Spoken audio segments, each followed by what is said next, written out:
காரைக்காலில் அரசு மருத்துவமனை செவிலியர்கள் வேலைநிறுத்த போராட்டத்தில் ஈடுபட்டுள்ளதால் அங்கே நோயாளிகள் அவதிக்குள்ளாக இருக்கின்றனர். விவரங்களை செய்தியாளர் மோகன்ராஜ் வழங்க கேட்கலாம். மோகன்ராஜ், வணக்கம்.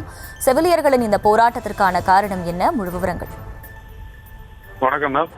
அரசு பொது மருத்துவமனையில் செவிலியர்கள், சுகாதார ஊழியர்கள் பற்றாக்குறை மற்றும் பணி சுமை காரணமாக 300க்கும் மேற்பட்ட செவிலியர்கள் மற்றும் சுகாதார பணியாளர்கள் காரைக்கால் அரசு மருத்துவமனையில் முன்பு போராட்ட நிறுத்தத்தில் ஈடுபட்டனர்.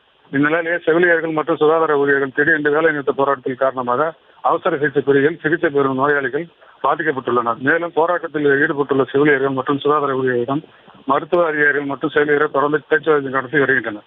மேலும் சுகாதார ஊழியர்கள் போராட்டம் காரணமாக புறநோயாளிகள் பிரிவு செயல்படவில்லை.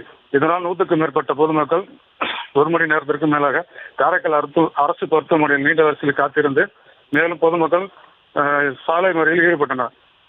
பின்னர் போலீசார் பேச்சுவார்த்தை நடத்தி கலந்து சென்றனர்.